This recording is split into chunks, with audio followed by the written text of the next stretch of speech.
On today's show, we're going to discuss what college coaches are looking for in a middle blocker at tournaments.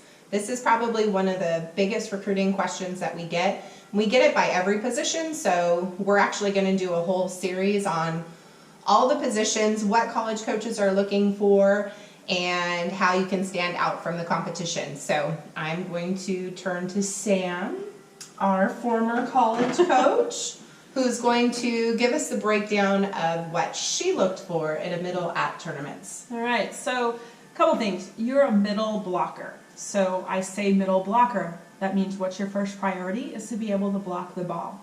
So obviously middle's moving along the net, and we as coaches are looking to see that lateral movement. What type of footwork do you use? Do you use the correct footwork? Do you get close to the net? Do you press over the net? We're not looking to see blockers that are just standing straight up with their hands straight up in the air. We want to see those hands press over that net, so you're taking away court space, so you're making life easier for your back row defenders. Okay. In addition, after you block the ball, how do you transition off the net? I'm sure most coaches out there would say it's a pet peeve of theirs when they see a middle transition along the net rather than getting off the net. We'd rather you get off the net so that you're always an option to attack. You want to hit the ball, right? So you've got to bust your ass, okay, to get off that net and put yourself in a position to get that ball from the setter. And maybe you won't always get set, but then again, right, you're forcing the other blocker on the other side of the net to think, oh, she might be getting the ball. I need to stay with her. So those are two big points that I'm definitely looking for when I've been out on the road recruiting.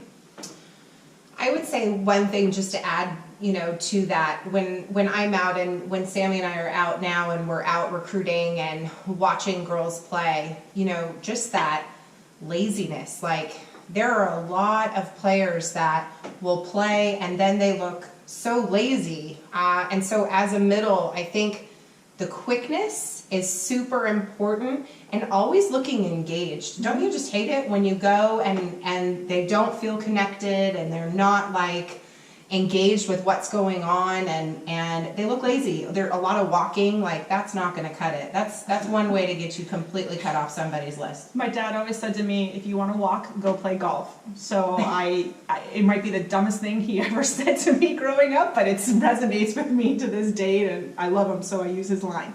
But it's true. You've got those controllables, and you've got to work hard, and you've got to be that quickness side to side and getting off the net and always being in a position to attack the ball. That's huge. And also, what do you see? Okay, is your head bobbing all the way around because you're watching for the ball, or are you seeing where people are moving out on that court? So, your peripheral vision is huge as a middle. It's not just tunnel vision seeing here. You've got to be able to see through here so that you can see, oh, the pass is off the net.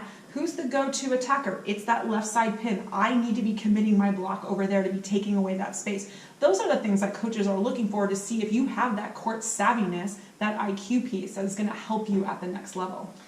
The other thing that I want to add to that is warm-ups. Whether you're a middle that's getting a lot of playing time or whether you're a middle that, gets an opportunity to attack, because we all know, ball control can be an issue and sometimes you don't connect well with your setter.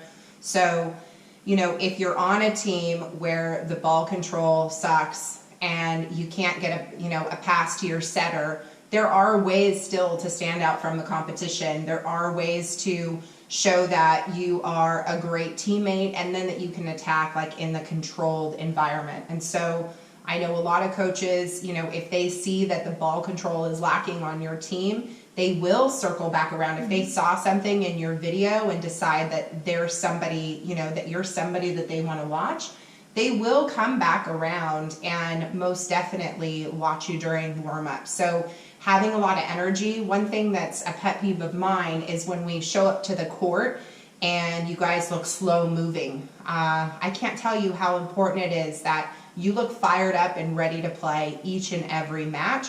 You just don't know who's watching you. And I think that's another piece too. Like, when we talk about recruiting, this is such a small community and we all kind of know each other and we're all one person away from knowing everyone. And so, people are always talking. And if somebody had an opportunity to catch you play live, they're definitely going to talk about all of these, all of these factors, how you warm up, what kind of teammate you are, do you make eye contact with your coaches?